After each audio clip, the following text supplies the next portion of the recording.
Gracias hermanos para vuestra presencia, con mucha alegría. Como decía Marino antes, estamos aquí ahora para escuchar una meditación bíblica sobre María. Gracias.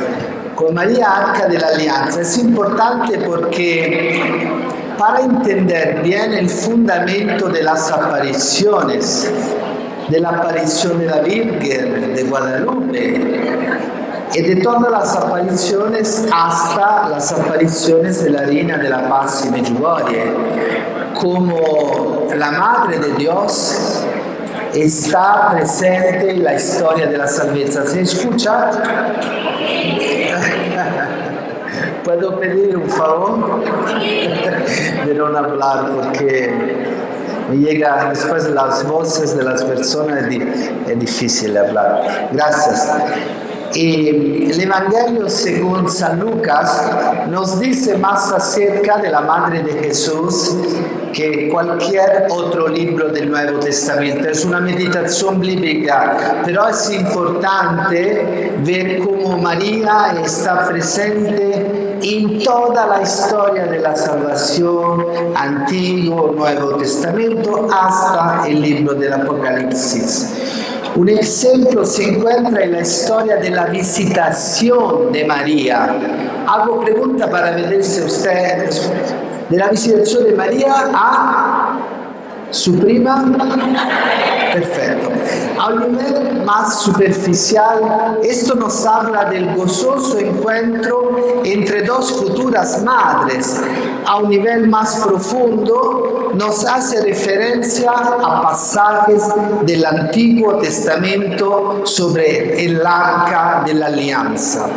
A través de estas alusiones, San Lucas, el evangelista, enriquece enormemente nuestra comprensión del papel de María en la historia de la salvación. La nuestra no es una devoción, ¿no? El suo fondamento è biblico.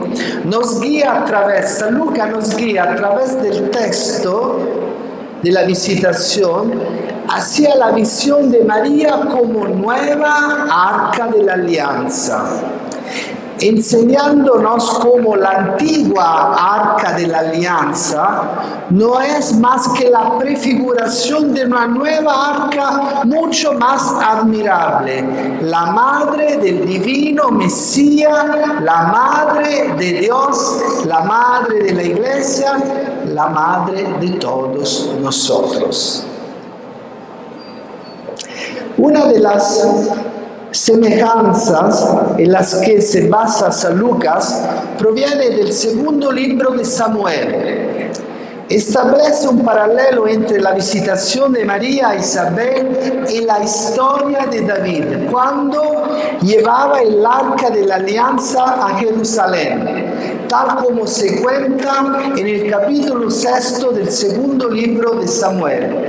Cuando San Lucas nos dice que María se levantó y fue a las colinas de Judea para visitar a su pariente, estamos hablando del capítulo 1 del evangelista Luca, versículo 39, se refiere a David que se levantó y fue a la misma región siglos antes para recuperar el arca.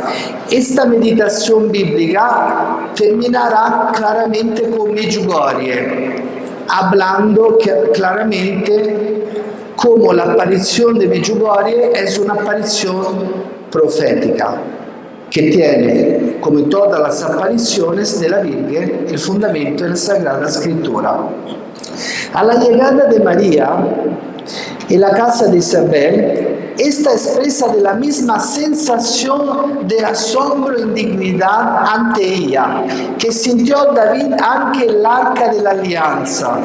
El paralelismo continúa en la alegría que este encuentro provoca en San Juan, en el vientre de la madre, tanto que salta en el vientre de su madre, así como David saltaba y bailaba delante del arca de la alianza. Segundo libro de Samuel, si alguien quiere ver, capítulo 6. Finalmente Lucas nos dice que María permaneció 3 meses en casa de Zacarías, recordando el periodo de 3 meses en que el arca de la alianza permaneció en casa de Obed-Edom. Segundo libro de Samuel. En conjunto, estos paralelos quieren mostrarnos cómo María asume el papel en la historia de la salvación del Arca de la Alianza.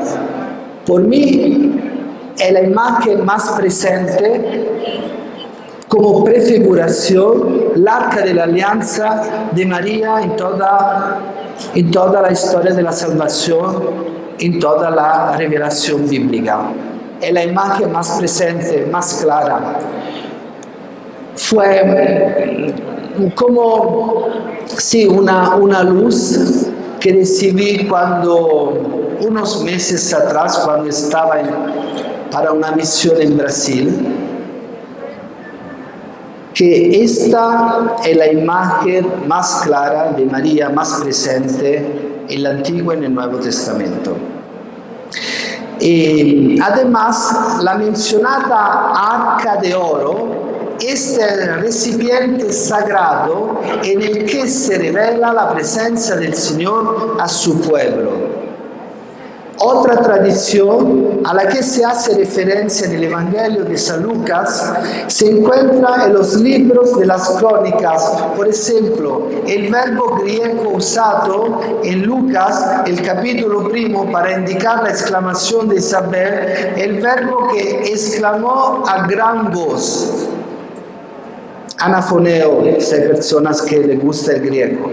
En presencia de María está presente solo en este pasaje específico en todo el Nuevo Testamento y se encuentra solo 5 veces en toda la versión griega, que es la traducción griega del Antiguo Testamento, que se llama de 70. Cada vez que este verbo griego aparece en el Antiguo Testamento, sucede en relación con el Arca de la Alianza. Se utiliza para indicar la voz exultante de los instrumentos tocados por los levitas frente al arca cuando David la llevó en procesión a Jerusalén. Y cuando Salomón introdujo el arca en el templo, aludiendo a estos episodios, Lucas relaciona la misma expresión con el júbilo melódico de un levita, la anciana Isabel. Ella también canta un canto litúrgico, pero no en presencia de una caja de oro, sino en presencia de María.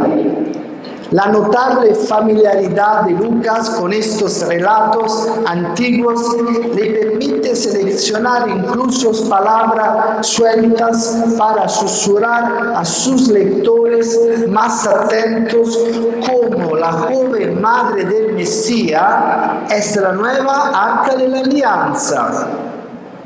Hacemos un aplauso a María.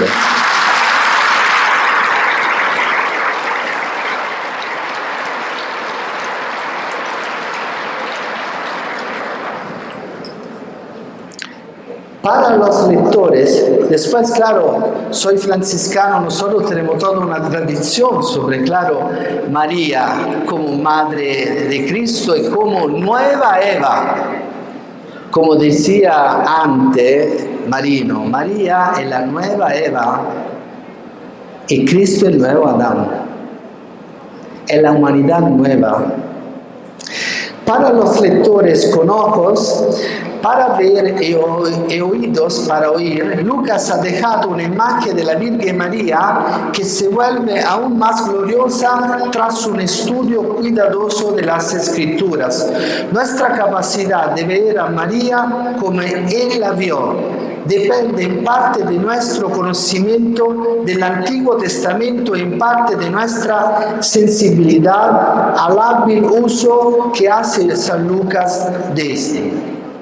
Al elegir sus palabras y frases con sumo cuidado, es capaz de aludir a varias tradiciones bíblicas en su narración, añadiendo profundidad a su ya elegante prosa. Non è extraño, por tanto, que la tradición litúrgica y teológica de la Iglesia, basada precisamente en el dictato lucano, se haya referido a menudo a María como el arca de la nueva alianza. Esta visión no es un mero fruto de especulaciones místicas tardías, sino que ya está presente en el Evangelio de la infancia narrado por Lucas. Tiene un fundamento bíblico, es voluntad de Dios. Quisiera detenerme en particular en una imagen que encontramos en una lectura tomada del Apocalipsis, de la cual se hace eco en el Evangelio de San Lucas, la del arca. Decía Benedicto XVI en una homilía del 15 de agosto del 2011, solemnidad de la Asunción de María al cielo. En la primera lectura escuchamos: el templo de Dios que está en el cielo fue abierto. El arca de su alianza apareció en el templo. Apocalipsis 11, 19. ¿Cuál es el significado del arca que aparece? Para el Antiguo Testamento es el símbolo de la presencia de Dios en medio de su pueblo, pero ahora el símbolo ha dado paso a la realidad. ¿Está entendiendo cosa que está diciendo? El símbolo de la presencia de Dios en medio de su pueblo, el fundamento de las apariciones. Este símbolo que está ha dado paso a la realidad. María peregrina con nosotros como Madre de la Iglesia, en el tiempo y en la historia.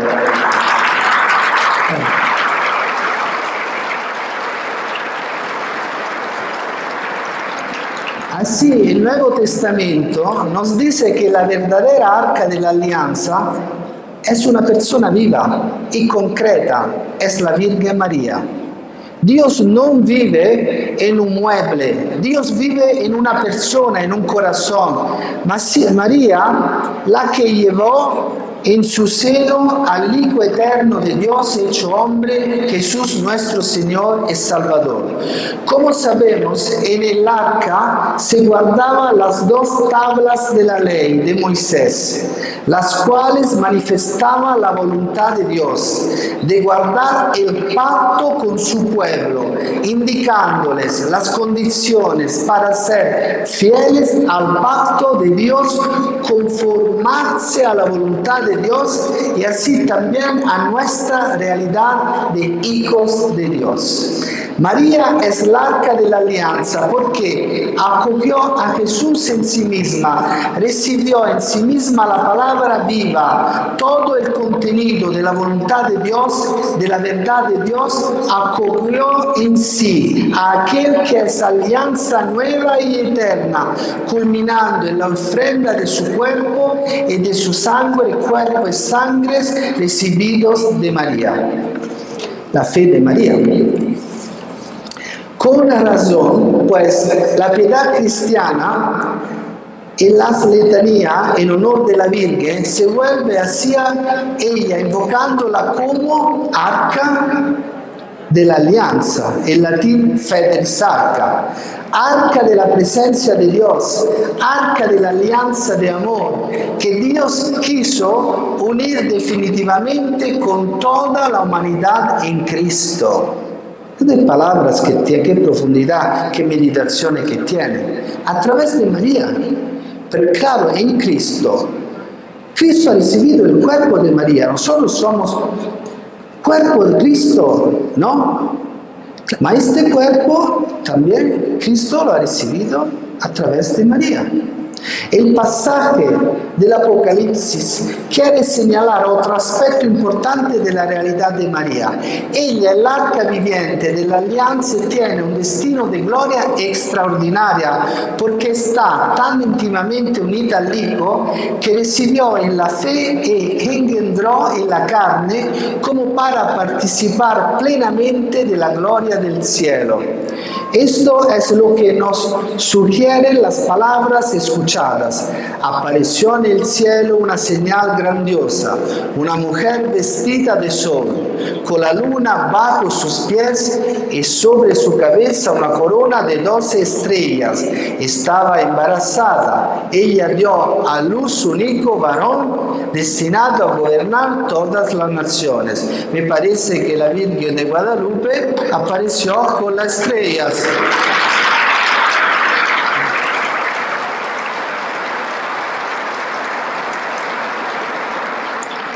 Y sabemos, nunca la hemos vista, pero los videntes dicen que la Virgen en Medjugorje aparece con 12 estrellas.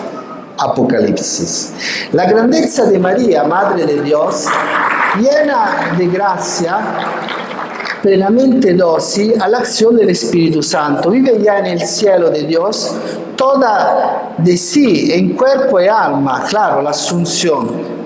Por ejemplo, los padres de la Iglesia, San Juan Damasceno, refiriéndose a este misterio en una célebre homilía afirma: hoy la Santa y única Virgen es conducida al templo celestial, hoy, el 15 de agosto claramente, hoy el arca sagrada y animada del Dios vivo que llevó a su artífice en su vientre, reposa en el templo del Señor, no edificado con manos.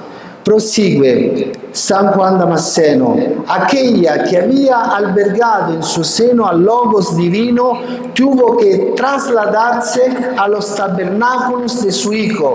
Era necesario que la esposa que el Padre había elegido habitara en la cámara nupcial del cielo. La Iglesia canta hoy al inmenso amor de Dios por esta criatura suya. La ha elegido como verdadera arca de la alianza, como quien sigue engendrando y dando a Cristo Salvador a la humanidad, como hace Medjugorje, como quien en el cielo comparte la plenitud de la gloria y goza de la felicidad misma de Dios. Y al mismo tiempo nos invita también a nosotros a convertirnos en el arca en la que está presente la palabra de Dios, que se transforma y anima con su presencia un lugar de la presencia de Dios, para que los hombres puedan encontrar la cercanía de Dios en el otro hombre y así vivir en comunión con Dios y conocer la realidad del cielo. ¿Qué está diciendo? Que todos somos arca de la alianza a través del bautismo, porque todos por la fe anunciamos Cristo que vive en nuestros corazones a través de la fe, mirando, claro, a María como modelo. El Evangelio de San Lucas, como hemos dicho, nos muestra esta arca viva que es María en movimiento. Después de haber dejado su casa en Nazaret, María se dirige a la montaña para llegar rápidamente a una ciudad de Judá, a la casa de Zacarías e Isabel. Me parece importante subrayar la expresión de toda prisa. Las cosas de Dios merecen prisa. En efecto, las únicas cosas en el mundo que merecen prisa son precisamente las de Dios, que tienen la urgencia real de nuestra vida. Me hace risa porque todos ustedes deprisa llegaste aquí para vivir un día, una tarde de oración, con mucha prisa de cada lugar. Entonces, ¿por qué escuchaste la voz del Espíritu Santo? ¿No? Que os llamaba. Ciertamente en aquella casa había expectación de ella y de su ayuda, pero el evangelista nos guía a entender que esta espera se refiere a otra más profunda.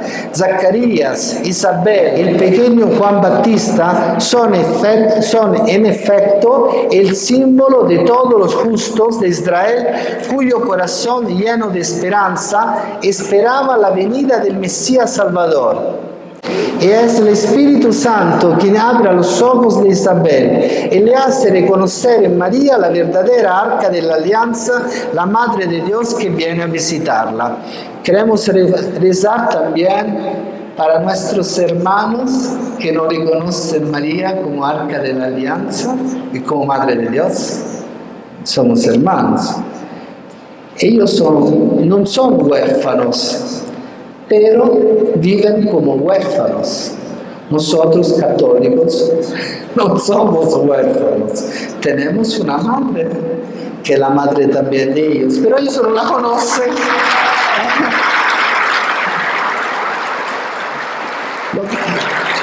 Queremos mucho, pero todavía no la conocen.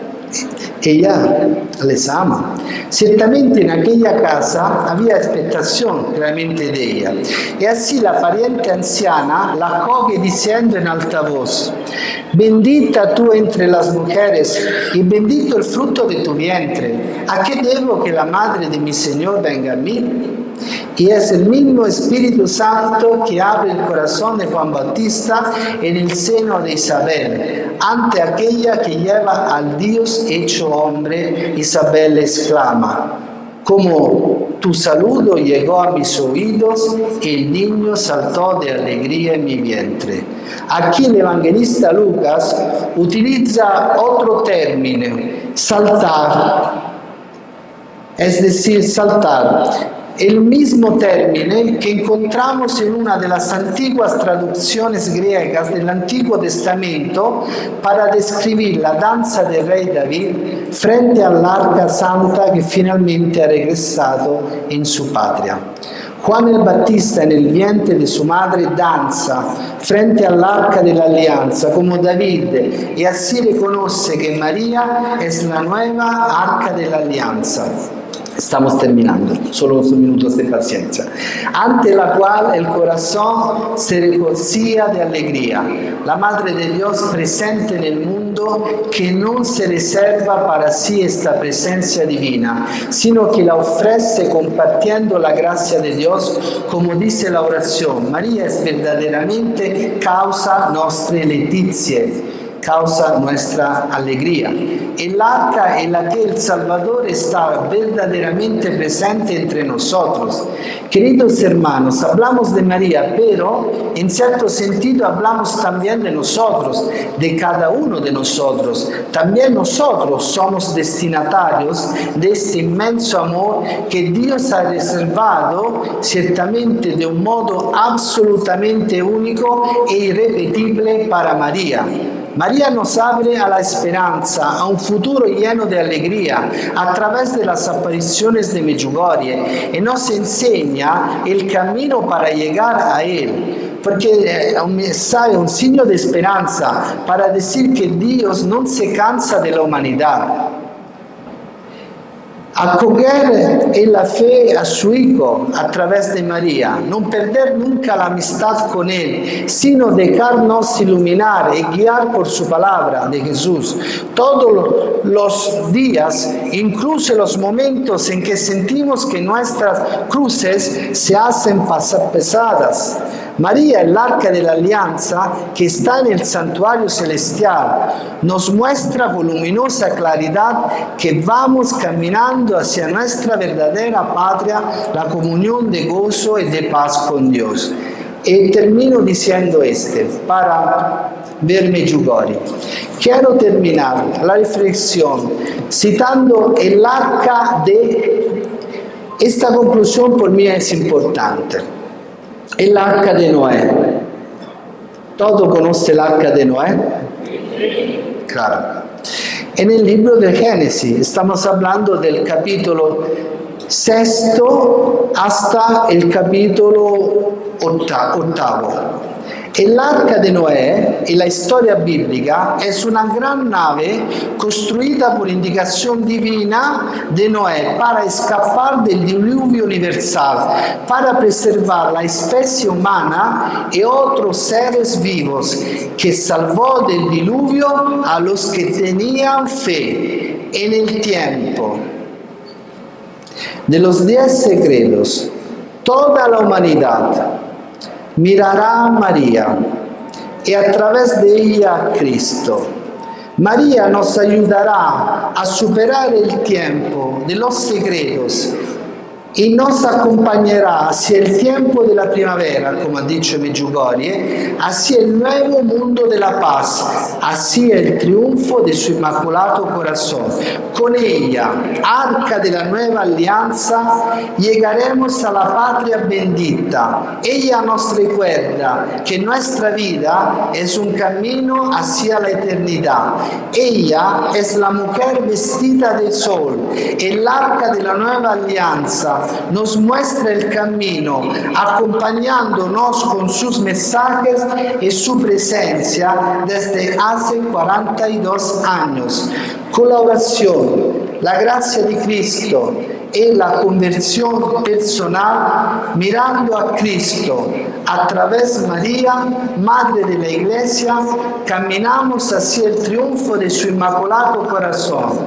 María es signo de la esperanza para una humanidad confundida que necesita de la Madre de la Iglesia y de los hombres y de las mujeres de fe que ayudarán los hermanos y hermanas a mirar a Cristo a través de María en el tiempo de las pruebas.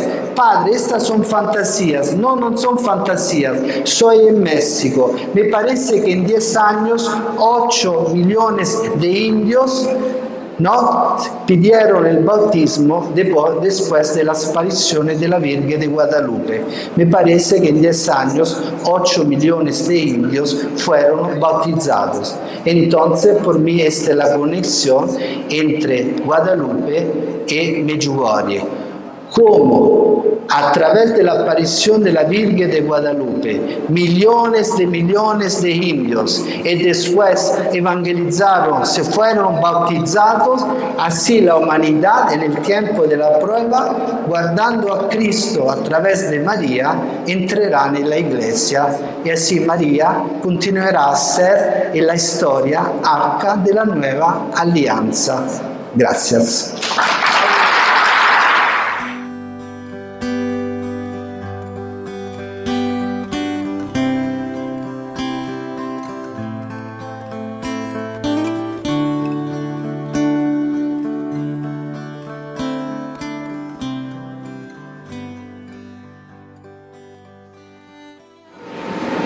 Muy buenas tardes a todos. Primero quiero darle gracias a Dios por la bendición y la oportunidad de estar con todos ustedes y compartir estos misterios de nuestra fe tan importantes como es la presencia de la Santísima Virgen María por medio de este don extraordinario que es la Santa María, Reina de la Paz de Medjugorje. Ustedes como mexicanos tienen el don maravilloso de Nuestra Señora de Guadalupe, que es precisamente esta embajadora del cielo que se repite por medio de tantas manifestaciones a través de los siglos y que en cada lugar que el Padre Celestial la envía se presenta exactamente en los signos de los tiempos, muy puntualmente como obra del Espíritu Santo. Pues voy a compartir con ustedes esta reflexión sobre Medjugorje, un regalo del cielo, y le voy a pedir al Espíritu Santo su palabra para que en el Espíritu de Dios comencemos esta reflexión. Y les voy a leer a ustedes del Evangelio según San Juan, en el capítulo 1, desde el versículo 19. El testimonio de Juan. Y este fue el testimonio de Juan, cuando los judíos enviaron desde Jerusalén sacerdotes y levitas a preguntarle: ¿quién eres tú? Él confesó y no negó, confesó: yo no soy el Cristo. Y le preguntaron: ¿qué pues? ¿Eres tú Elías? Él dijo: no lo soy. ¿Eres tú el profeta? Respondió: no. Entonces le dijeron: ¿quién eres? Pues para que demos respuesta a los que nos han enviado. ¿Qué dices de ti mismo? Dijo él: yo soy la voz del que clama en el desierto, rectificad el camino del Señor. Como dijo el profeta Isaías. Habían sido enviados por los fariseos y le preguntaron: ¿por qué pues bautizas si no eres tú el Cristo, ni Elías, ni el profeta? Juan le respondió: yo bautizo con agua, pero en medio de vosotros está uno a quien no conocéis, que viene detrás de mí, a quien yo no soy digno de desatarle la correa de su sandalia. Esto ocurrió en Betabara, al otro lado del Jordán, donde estaba Juan bautizando. Al día siguiente ve a Jesús venir hacia él y dice: he ahí el Cordero de Dios que quita el pecado del mundo. Este es por quien yo dije: detrás de mí viene un hombre que se ha puesto delante de mí porque existía antes que yo. Palabra de Dios. Pues precisamente el Espíritu Santo nos lleva a lo que quiere decir el don del cielo de Medjugorje. El don del cielo de Medjugorje es precisamente Jesucristo, porque nuestra Madre Santísima es la embajadora más frecuente del cielo entre el pueblo de Dios en la tierra. Pero su mensaje perseverante en todas las apariciones de todos los siglos es Jesucristo, su Hijo. Por eso nunca podemos decir que el centro de la aparición de María en cualquier parte del mundo es María. Siempre es Jesús. Ustedes saben, en el testimonio que ustedes tienen de la Santísima Virgen María de Guadalupe, cuál es el testimonio de ella. Está embarazada, está con ese niño en su vientre. Entonces, ¿a quién trae? Pues trae ese niño, trae a Jesús. Y esto es lo que debemos tener muy claro sobre María, porque María, siendo aquella persona extraordinaria que Dios creó como la nueva Eva de la nueva creación, una criatura sin mancha, para poder comenzar esa nueva creación de Jesucristo, que es la que inicia esta redención que nos saca del destierro y que repara ese pecado de Adán y Eva. Por eso el bautismo, la Iglesia nos lo presenta como un exorcismo, porque nos saca el espíritu del mundo que fue el que nos llevó al pecado, que es el demonio. Y por eso la palabra de Dios habla de que Jesús nos liberó con su sangre, nos compró, pagó por nosotros. Y pocas veces meditamos en la trascendencia y la importancia que es entender la sangre del Señor, el poder de la sangre del Señor, la libertad que trae la sangre del Señor y la realidad de que éramos esclavos de la muerte antes de ser liberados con esa sangre. María está en este misterio representando algo extraordinario. El pecado original por el cual entra la muerte comienza con la caída de la mujer, de Eva. Y la Inmaculada Concepción de María es la que nos trae por medio de una mujer la vida que es Jesucristo, a quien el Espíritu Santo engendra en su vientre.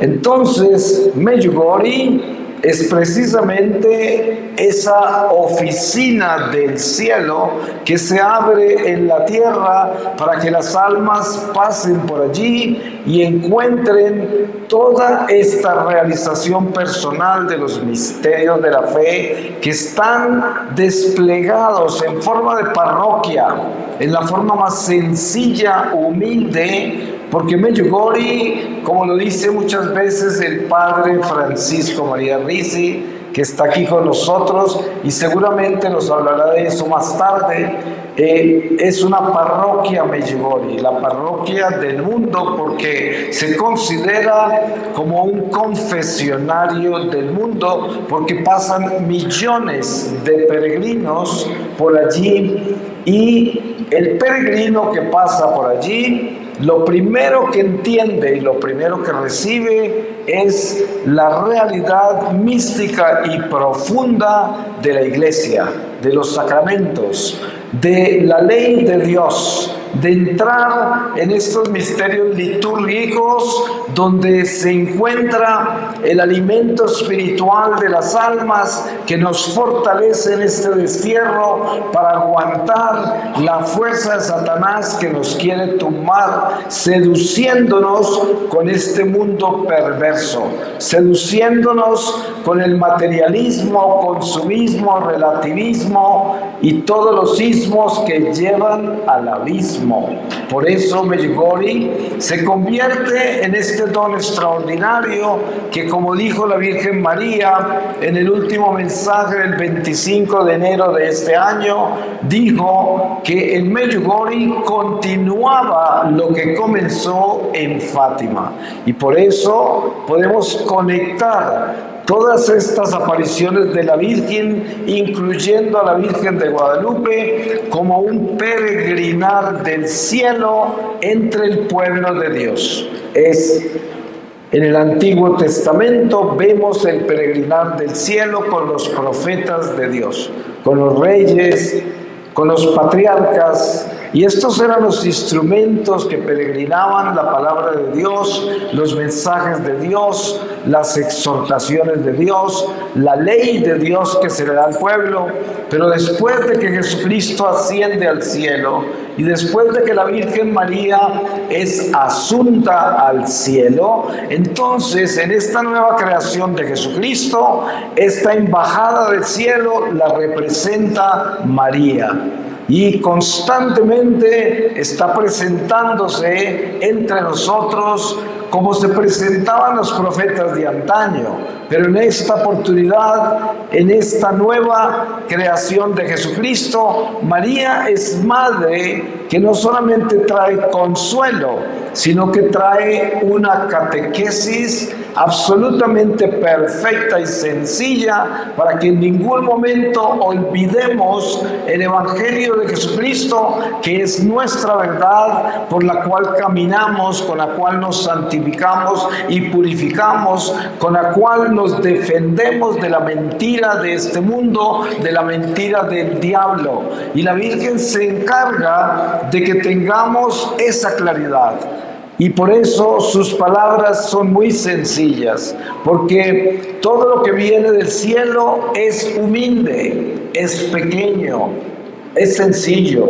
Esa es la señal de que viene de Dios. Por eso tenemos el pesebre de Belén como manifestación de la pequeñez de Dios entre nosotros, que en ese pequeño estuche de las pajas de Belén aparece el don más extraordinario, que es el Mesías. Y por eso Dios nos enseña a descubrirlo en la pequeñez, en la sencillez, en la humildad. Y eso es lo símbolo que representa a la Santísima Virgen María, y por eso cada vez que viene a la tierra con un mensaje particular a través de los tiempos, siempre escoge los instrumentos más humildes, más insignificantes, siempre son campesinos, siempre son pastores, gente sencilla, casi siempre son incluso analfabetos, gente sin educación, como eran los apóstoles,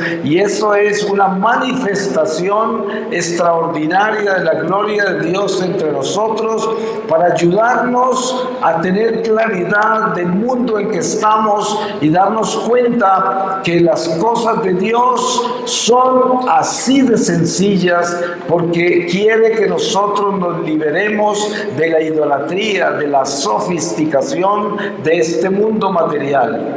Y entendemos que Dios todo lo ha hecho bueno, incluso este mundo material. Pero en el mundo material tenemos el espíritu del mundo, que es Satanás. Y Satanás utiliza la creación de Dios para pervertir nuestros corazones, confundirlos, engañarlos con su astucia. Y precisamente el cielo, en la infinita misericordia de Dios, constantemente nos da luz, nos da catequesis para que entendamos lo que Dios quiere que nosotros entendamos y no dejarnos engañar, y así podamos llegar al cielo, a la casa del Padre, así podamos salvarnos, no dejarnos atrapar. Ustedes saben que hoy en la iglesia misma hay mucha confusión, porque el diablo no se detiene nunca, el diablo no vive en el tiempo, el diablo vive en el eterno presente. Él no está sujeto ni al tiempo ni al espacio como nosotros, y por eso él se reinventa a través de los ciclos humanos, de las eras humanas, del tiempo humano. El diablo constantemente se está reinventando. Cuando hablamos de algo que es muy popular como lenguaje católico, que es la nueva era, muchas personas piensan que la nueva era es una lista de prácticas mágicas, ocultistas, esotéricas, satánicas, pero resulta que la nueva era no es nada menos que la caída del pecado original. La nueva era es el diablo. Todo lo que pertenece al diablo es nueva era. ¿Y por qué se llama así? Porque desde el momento en que caímos en el pecado original, comenzó la era del diablo, porque antes de eso no vivíamos en el tiempo y por lo tanto no existía una era. La era comienza con la caída, porque entramos en el tiempo, que es la mortalidad. El tiempo marca la muerte, es como el reloj de la muerte, ese es el tiempo. Antes no vivíamos en el tiempo.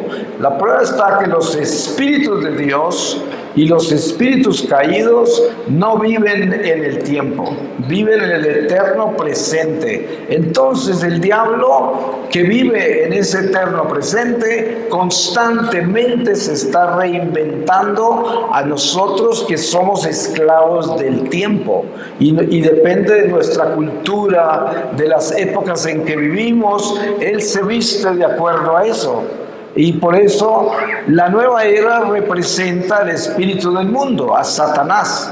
Como dice San Juan dice, y esto hace más de 2000 años, todo el que niega que Cristo es el Señor es un anticristo. El anticristo está ya entre nosotros, lo dice hace más de 2000 años. Y ustedes se dan cuenta que hay gente tan ignorante en la iglesia, y muy estudiados son, pero tienen tanta ignorancia espiritual que están esperando el anticristo. Y yo digo, ¿será que no leen las escrituras? ¿Será que no entienden la palabra? Todo lo que no es de Cristo pertenece al anticristo. Muy sencillo. ¿Desde cuándo? Desde que Jesús se encarnó y desde que Jesús comenzó esta plenitud de los tiempos, que es el final de los tiempos, con su encarnación. Ahí comienza esta fuerza satánica que se va formando contra Cristo y que se llama el cuerpo místico de Satanás. A ese cuerpo pertenece todo lo que niega a Cristo como Dios. Eso es, y por eso debemos entender que el anticristo está entre nosotros. Claro, al final de todos los tiempos, ese anticristo tendrá cabezas visibles porque habrá la última batalla de las batallas y seguramente ese anticristo estará representado por una persona que es el que está por encima de masas de gente que están organizadas en un solo orden mundial, por ejemplo. Pero lo importante de lo que estamos hablando acá es María, porque vinimos a compartir una reflexión sobre Medjugorje, que es un milagro extraordinario, fresco, reciente, de las sonrisas del Padre Celestial para su pueblo en la tierra, que les dice: a pesar del sufrimiento, las pruebas, las tribulaciones, todas las vicisitudes de esta vida, estoy siempre presente en sus corazones. Y precisamente la Virgen María es embajadora de esa sonrisa del Padre, de ese amor paternal, de ese cariño inmenso que tiene por las almas. Porque el Padre Celestial, a través de su Hijo Jesucristo, nos ha enseñado algo muy hermoso. Cuando Jesús dice: vine por los enfermos. Esto siempre nos debe enseñar el Evangelio claro. Jesús vino por los enfermos y precisamente el amor del Padre no es solamente para los buenos, es especialmente para los malos, especialmente para los que no lo conocen o se han alejado de Él y están en peligro de condenarse. Porque precisamente el mensaje de la Virgen María, como lo dice claramente en el pasado mensaje del 25 de enero, es el cielo pidiéndonos a nosotros en forma paternal: hijitos, los necesito. Con ese lenguaje, los necesito, para que sean instrumentos de reparación, para que podamos salvar muchas almas que están enfermas y en peligro de perderse.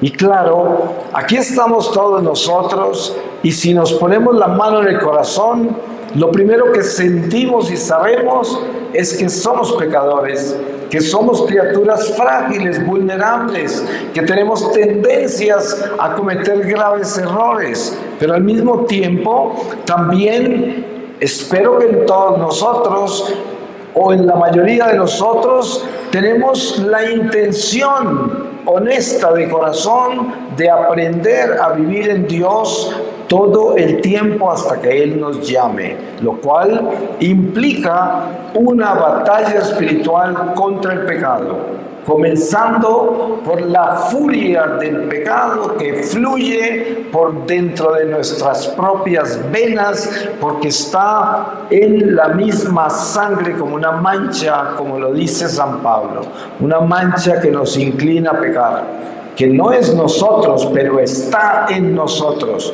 Y esta es nuestra batalla. Y por eso la Virgen es tan clara en sus mensajes cuando dice: ojo con el demonio. Satanás quiere destruirnos. Satanás quiere pervertirnos. Satanás quiere engañarnos. Y nosotros, si no tenemos la fuerza de los sacramentos, la fuerza de la oración, la fuerza de tener un corazón amable, caritativo, compasivo, no vamos a tener fuerza para defendernos del diablo, porque el diablo no resiste las virtudes, el diablo no resiste la luz, el diablo no resiste el amor, y por eso cada uno de nosotros debe acordarse en cada palpitar del corazón de que tenemos que palpitar en el bien, en el amor, para que el diablo no palpite con nosotros. Ustedes saben que Cuando nosotros actuamos en el bien, nos unimos en un solo corazón con el corazón de Jesús y el Inmaculado Corazón de María al unísono, en una trinidad de corazones.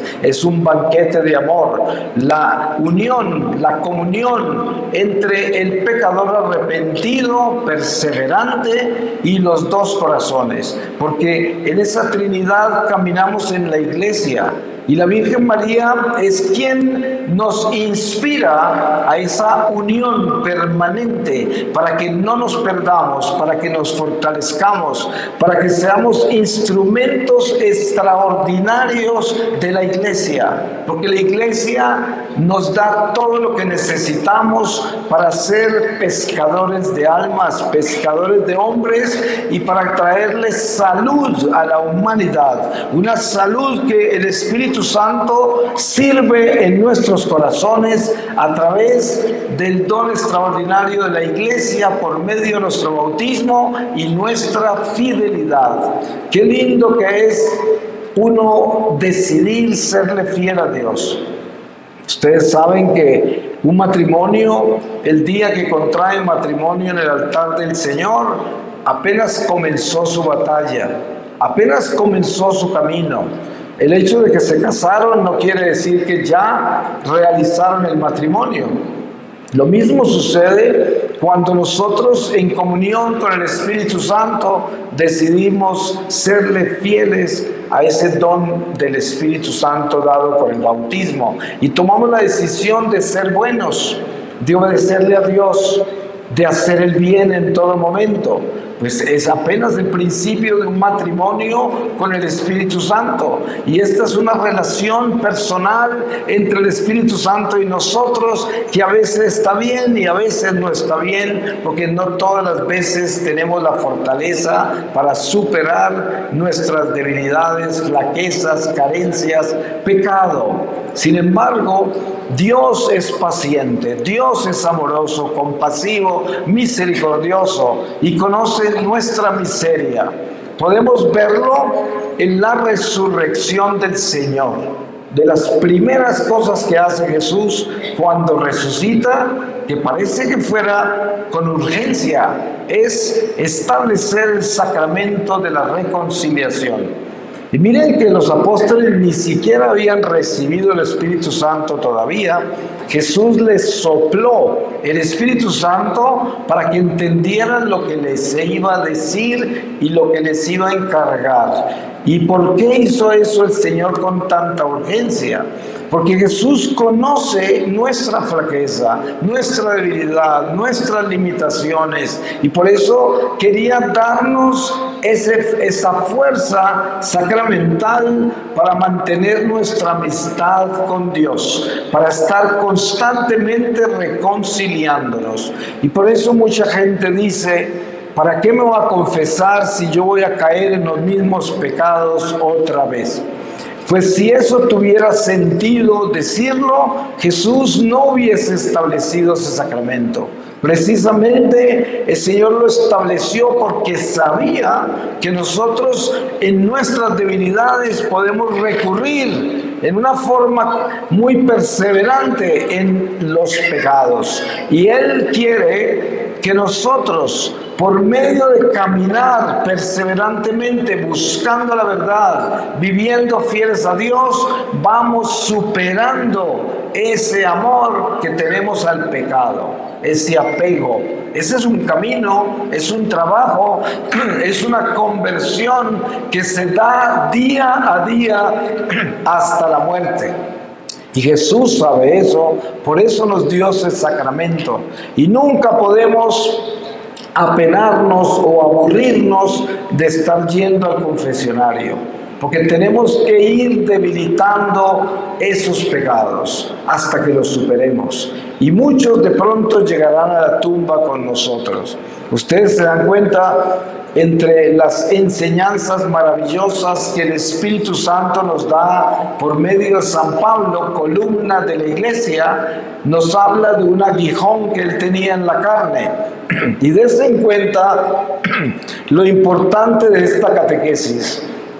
San Pablo dice que le pidió a Dios 3 veces que le quitaron aguijón que tenía en la carne, que era como un demonio que Satanás había enviado a los mismos infiernos a atormentarlo. Así de grave era ese aguijón. Él no explica qué es, solo dice que es en la carne. Pero Dios le respondió: mi gracia te basta, yo me glorifico en tu debilidad. Si miramos bien esto, si lo observamos con cuidado, nos damos cuenta que hay muchas flaquezas nuestras que Dios no necesariamente nos ayuda a sanarlas, porque con ellas nos purifica, nos santifica. San Pablo explica más adelante que Dios quiso hacerlo humilde, humillándolo con ese aguijón, porque si no, de pronto, si San Pablo se convertía en ese hombre perfecto, sin flaquezas, no hubiese tenido caridad y se lo hubiese conquistado la soberbia. Pero Dios cuidó de él. ¿Y cómo cuidó de él? Permitiéndole al diablo que lo apuñaleara con semejante debilidad que no sabemos cuál era. Pero no importa, porque lo que está enseñando el apóstol a través de este ejemplo es que no necesariamente en vida logramos superar todos los defectos. Pero aquí viene la belleza de la misericordia. Al final de nuestra vida, cuando comparezcamos ante el tribunal de Jesús en el momento de la muerte, ¿qué sucederá? Pues si yo luché contra una flaqueza, contra un defecto, contra un pecado toda mi vida, lo detesté, pero ese pecado me arrastró toda mi vida. Cuando llegue ante el Señor sabe que yo quería superar esa debilidad. ¿Y qué va a hacer Jesús? Jesús va a completarme lo que me faltaba para superar eso, porque Él sabe que todo lo que yo quería era superarlo. Y ahí, en la intención del corazón, donde está la sinceridad, donde está la batalla verdadera contra el mal, es donde entra la misericordia de Dios y te dice: yo sé que querías superarlo y eso te purificó y hoy te completo lo que te faltaba. Y esto es lo que se entiende como esa misericordia de un padre bueno que entiende las luchas de su hijo. Y precisamente la enseñanza de nuestra Madre Celestial es tener mucho cuidado con la intención del corazón, para que nuestro corazón se fortalezca en la verdad, que entiende, una verdad que entiende que nosotros tenemos en nuestra carne una fragilidad producida por nuestra mortalidad, un estado imperfecto en el que vivimos. Sin embargo, tenemos la gracia más extraordinaria que nos dieron, que se llama el bautismo, que es el Espíritu Santo, que es nuestra fortaleza en medio de esta debilidad. Es algo increíblemente milagroso, porque cuando usted comparte con personas que han tenido una experiencia de Dios que ha cambiado sus vidas, de lo cual podemos hablar mucho de Medjugorje, porque si algo se puede testificar de Medjugorje son las conversiones extraordinarias. Es más, aquí entre nosotros hay muchas personas que yo conozco que han tenido un cambio extraordinario de vida, cambio radical en Medjugorje. ¿Y por qué? Porque este don de la paz, Nuestra Señora de la Paz, es precisamente la unción del Espíritu Santo que le da a una persona que atraviesa el umbral de esa luz que descendió del cielo en ese pequeño pueblo, y que deja una fuerza celestial que le da al hombre la oportunidad de reflexionar en su vida y de ver la verdad que ya tiene en el corazón por el bautismo, pero que ha perdido por el mundo, por el materialismo, por cualquiera que sean las razones, que se ha enfriado, que se ha alejado de Dios. Y allí se despiertan los corazones, se encienden de nuevo en el fuego del Espíritu Santo y viene esta gracia extraordinaria, don del cielo, de una aparición transformante. ¿Dónde están los testimonios reales de una aparición donde uno puede decir, aquí ha puesto los pies el cielo mismo, por aquí han caminado ángeles, por aquí han caminado santos, por aquí ha estado la Virgen, por aquí ha caminado Jesús? Eso se conoce tan solo por la transformación de los corazones. Por eso, ese es el testimonio, porque usted puede ir donde quiera, pero si su corazón no está cambiando, nada está sucediendo.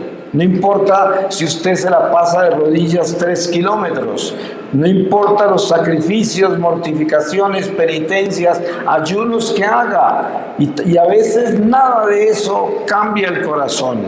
Pero de repente el Señor deposita en un lugar particular una gracia, que son todas las apariciones que hay de la Virgen en el mundo, y en ese lugar en particular hay una bendición que es como una columna de luz que desciende de la Santa Jerusalén del cielo. Porque sabemos que cuando la Virgen desciende hacia nosotros, viene de la ciudad de luz. Por lo tanto, es una columna de luz que desciende. Y no desciende solamente para mostrarnos lo espectacular que es el cielo o la santidad. Desciende para iluminarnos, para bendecirnos y santificarnos. Para eso es que desciende. Porque el Señor, cada que se acerca a nosotros, se acerca para sanarnos, para liberarnos, si nosotros abrimos el corazón a esa gracia.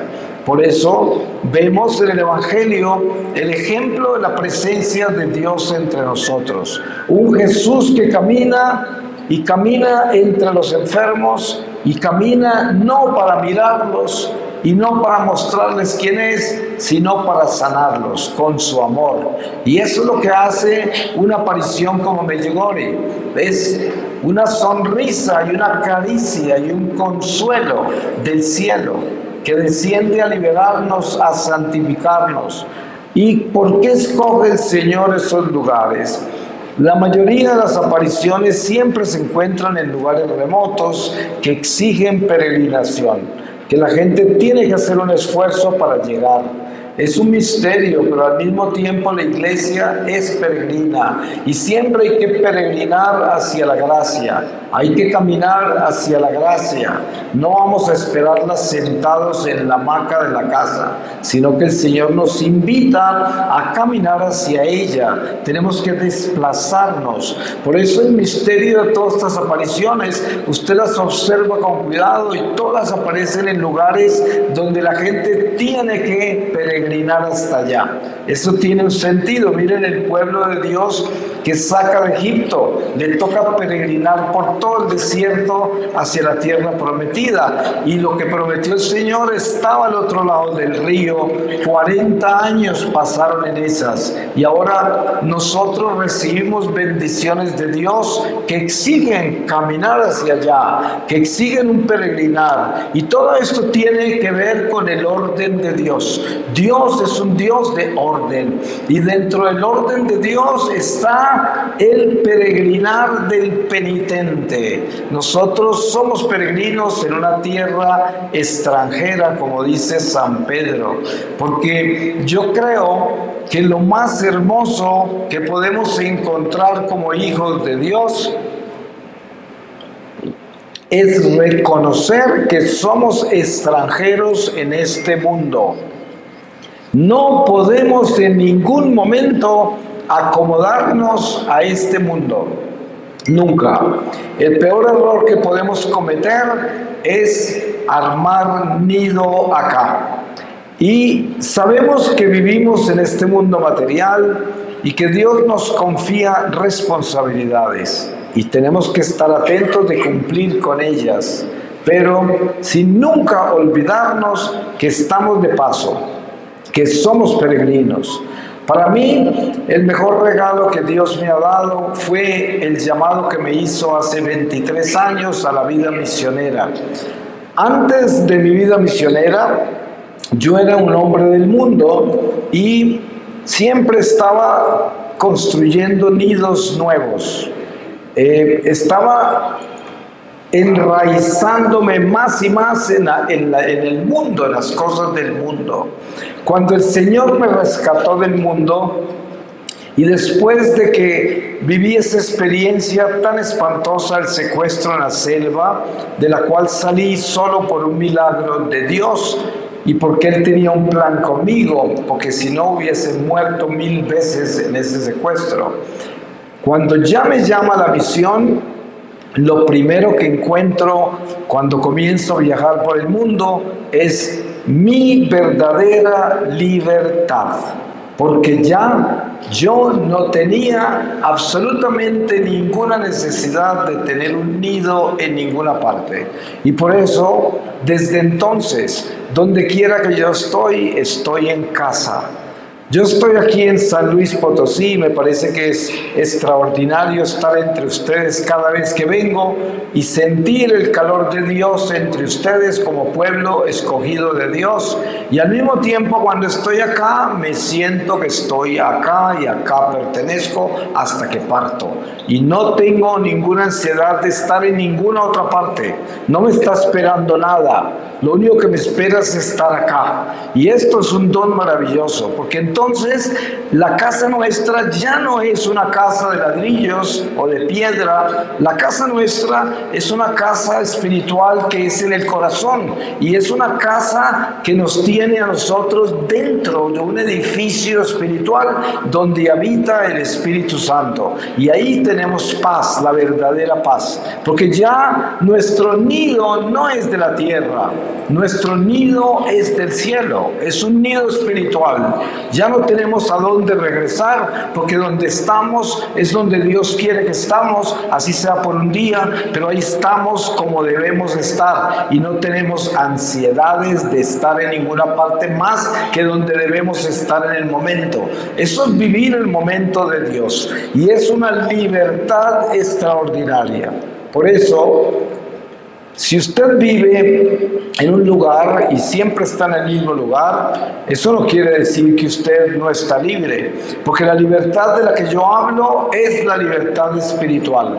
Y usted puede, allí donde vive, aunque usted no se mueva de ahí nunca, ahí donde vive puede encontrar su libertad y desprenderse de todas las raíces que lo atan a este mundo, porque usted se edifica en Dios y tiene alas espirituales y ya es un ave libre, no está sujeta a las raíces de esta tierra, ni al príncipe de este mundo, ni a las ambiciones, anhelos y deseos materiales, sino que usted es un hijo de la luz. Usted tiene la gracia de estar desencadenado de todos estos apegos terrenales.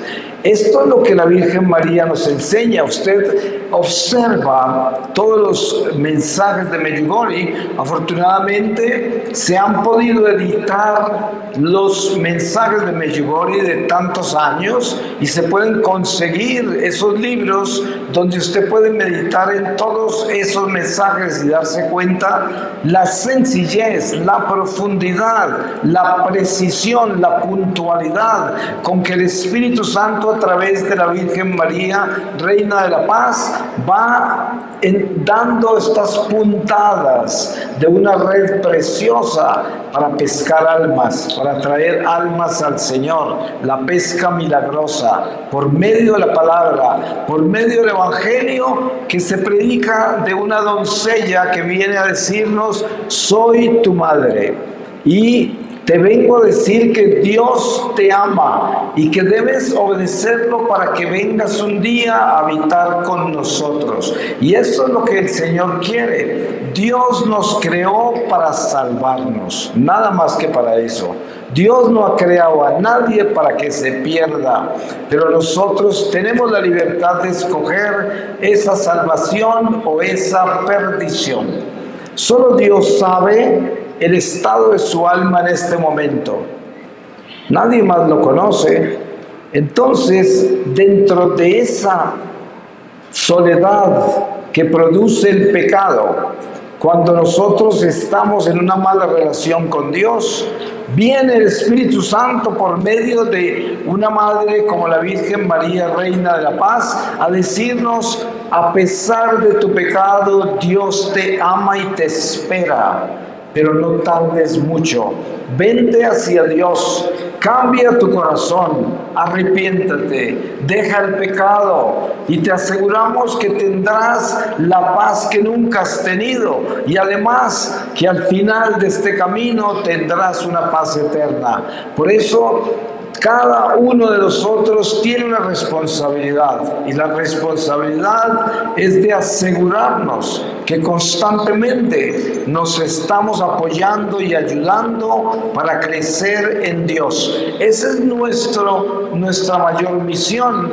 Muchos padres de familia se preocupan de cómo van a hacer para educar a esos hijos que están creciendo en este mundo perverso, y que cuando comienzan su adolescencia y comienzan a buscar su identidad, el mundo hoy tiene identidades perversas y confusas que los padres no saben ni cómo orientar. Pero la respuesta del cielo a esos padres que tienen esos hijos y esas preocupaciones es: si los amas tanto, dales lo que más les sirve, tu santidad, porque Dios es fiel. Si nosotros estamos tan preocupados por la salvación de nuestros hijos o de la gente que amamos o de la humanidad, el mayor aporte que podemos darle a todos es nuestra fidelidad, nuestra santidad, porque eso contribuye a que Dios, que es fiel, sea fiel con todo lo nuestro. Por eso Jesús dice: haz mi trabajo, que yo hago el tuyo. Así le ha dicho varios santos, y entendemos qué quiere decir con eso. ¿Cuál es el trabajo de Dios que nos pide? Las almas. ¿Y cuál es el trabajo nuestro que Él va a hacer por nosotros? Cuidar de lo nuestro. Si nuestra preocupación son los hijos, si son esto o es aquello, si yo le soy fiel a Dios y hago su trabajo, Él va a hacer el mío. Él me va a proteger todo lo mío. Y eso debemos tenerlo claro. Por eso no hay que preocuparnos de qué va a pasar con este o con aquel. Tenemos que preocuparnos qué está pasando conmigo, a ver si yo me estoy convirtiendo, a ver si yo me estoy santificando. Y eso es lo que importa, porque una vez que yo me esté santificando, me esté convirtiendo, el Señor está aumentando la protección a todo lo mío, está cuidando de todo lo mío, porque si yo entro en la fidelidad, el Señor es más fiel todavía, porque Él es la fidelidad misma. Y esto, teniéndolo claro, nos aumenta la gracia que necesitamos para poder conquistar esta vida terrenal que es tan corta, que ya se acaba. Pues voy a terminar con una lectura de la palabra y les voy a leer a ustedes del libro del Apocalipsis, en el capítulo 3, desde el versículo 14, dice: la Odisea. Al ángel de la iglesia de la Odisea escribe: así habla el Amén, el testigo fiel y veraz, el principio de la creación de Dios. Conozco tu conducta, no eres ni frío ni caliente. ojalá fueras frío o caliente. Ahora bien, puesto que eres tibio y no frío ni caliente, voy a vomitarte de mi boca. Tú dices, soy rico, me he enriquecido, nada me falta. Y no te das cuenta de que eres un desgraciado, digno de compasión, pobre, ciego y desnudo. Te aconsejo que me compres oro acrisolado al fuego para que te enriquezcas, vestidos blancos para que te cubras y no quede al descubierto la vergüenza de tu desnudez, y un colirio para que te des en los ojos y recobres la vista. Yo a los que amo los reprendo y corrijo. Sé pues ferviente y arrepiéntete. Mira que estoy a la puerta y llamo. Si alguno oye mi voz y me abre la puerta, entraré en su casa y cenaré con él y él conmigo. Al vencedor le concederé sentarse conmigo en mi trono, como yo también vencí y me senté con mi Padre en su trono. El que tenga oídos, oiga lo que el Espíritu dice a las iglesias. Palabra de Dios. Pues le doy muchas gracias a Dios y le pido a Dios que, si es su divina voluntad, que ustedes puedan llegar un día a Medjugorje, que es un lugar extraordinario de muchas bendiciones, pero teniendo en cuenta que Dios en su divina voluntad camina con nosotros de acuerdo a lo que Él quiere darnos. Así de que ir o no ir no cambia la realidad de la necesidad que tenemos de una conversión personal del corazón. Pero si el Señor les da esa gracia, qué lindo que será. El Padre Francisco y yo, con otras personas en Medjugorje, hemos comenzado algo que la Virgen le inspiró al Padre Francisco, como es la Escuela de María. Ya hemos dado 2 retiros y este año tenemos 2 más, en julio y en diciembre. Pues si alguien quiere informarse al respecto, se puede acercar a alguno de nosotros y le damos información. Al final, yo estaré cerca a la mesa donde tengo algunos libros. Si a alguien le interesa, se los puedo firmar. Pues ha sido para mí una bendición muy grande estar con ustedes de nuevo aquí en San Luis Potosí. Le agradezco muchísimo al Padre Pedro, a quien quiero mucho y con quien he estado varias veces en esta ciudad. Le agradezco por su apoyo. Le agradezco a todo el equipo de personas que han hecho posible que estemos acá y que han trabajado con tanto cariño, y por eso pues glorificamos a Dios. Amén.